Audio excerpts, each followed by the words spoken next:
Hi అండి. వేడివేడిగా chicken curry chapati ఎలా చేసుకోవాలో చూద్దాం చూడండి.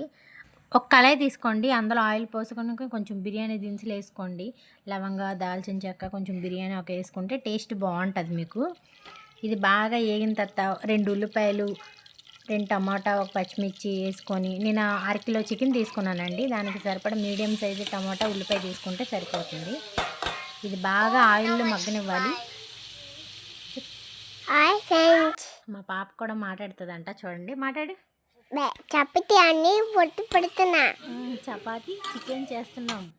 చపాతీ చికెన్ చేస్తున్నాం. ఉల్లిపాయలు బాగా అయ్యాక అల్లం వెల్లుల్లి పేస్ట్ వేసుకోండి. పేస్ట్ బాగా అల్లం వెల్లుల్లిపాయ పేస్ట్ బాగా పచ్చివాసన దాకా పోయేదాకా గోల్డెన్ కలర్లో, లైట్ గోల్డెన్ కలర్లో వచ్చాక చికెన్ వేసుకోండి. ఉల్లిపాయ చికెన్ చేసుకోవాలండి. చికెన్ వేసుకోండి. ఉల్లిపాయ చికెన్ అన్ని వేసుకోవాలండి. చికెన్ ఇప్పుడే కప్పు ఇప్పుడే తింటున్నా. ఇప్పుడే చికెన్ వేసుకోండి. వేసుకోండి. బాగా కలపండి. ఒక సాల్ట్ 1 స్పూన్ వేయండి. స్పూన్ సాల్ట్ వేయండి. సాల్ట్, పప్పు అన్నీ వేసుకోండి. పాప మిర్చి చెప్తుంది అన్నీ. చెప్పు ఖుషి, చెప్పు. Hi friends. లడ్డు పప్పు చికెన్ చేసుకుంటున్నా. పెట్టుకుని తింటున్నాడు. పెట్టుకున్నవాడు తింటున్నాడు.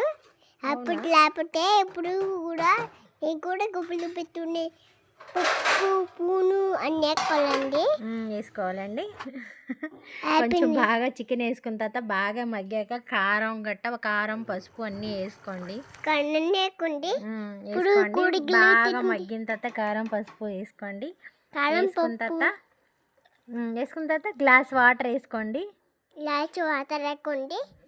మీ పిల్లలు కూడా ఇంట్లో ఎలాగే మాట్లాడుతూ ఉంటారు ఫ్రెండ్స్. మా అమ్మాయి అయితే లొల్లడ వాగుతూనే ఉంటుంది. చూడండి, నీకు తన కోసం చెప్తున్నాను ఎలా అంటుందో. సారీ ఖుషి చెప్తున్నా అనేసి అంటుంది ఫ్రెండ్స్. మా అమ్మాయి బాగా అల్లరి పిల్ల, ఇలాగే మాట్లాడుతూ ఉంటుంది, ఏదో ఒకటి చేస్తూనే ఉంటుంది. మీ పిల్లలు కూడా ఇలాగే ఉంటారా? మా పాప అయితే మరీ దారుణం. ఖుషి చెప్పవా? చెప్పు ఖుషి. చాక్లెట్ అన్ని పెట్టుకుని తింటారండి. అన్నీ తింటారండి. నేను బాగా అల్లరి చేస్తున్నాను. అన్నీ పూచండి శాంతికి అన్నీ చేస్తున్నారు.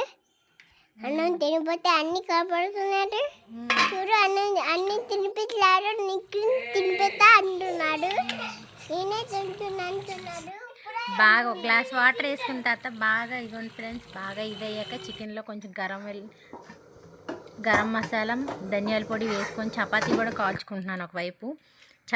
చపాతీ కూడా అయిపోయింది, చికెన్ కర్రీ కూడా అయిపోయింది. ఇంకా వేడి చపాతీలు 2 తీసుకొని ప్లేట్లో చికెన్ కర్రీ వేసుకొని తింటుంటే సూపర్ ఫ్రెండ్స్. ఇలా మీరు కూడా ట్రై చేయండి. సింపుల్గా ఉంటుంది చికెన్ కర్రీ, చాలా బాగుంటుంది టేస్ట్. మా పాప వాయిస్ మీకు నచ్చినట్టయితే సబ్స్క్రైబ్ చేయండి, లైక్ చేయండి, కామెంట్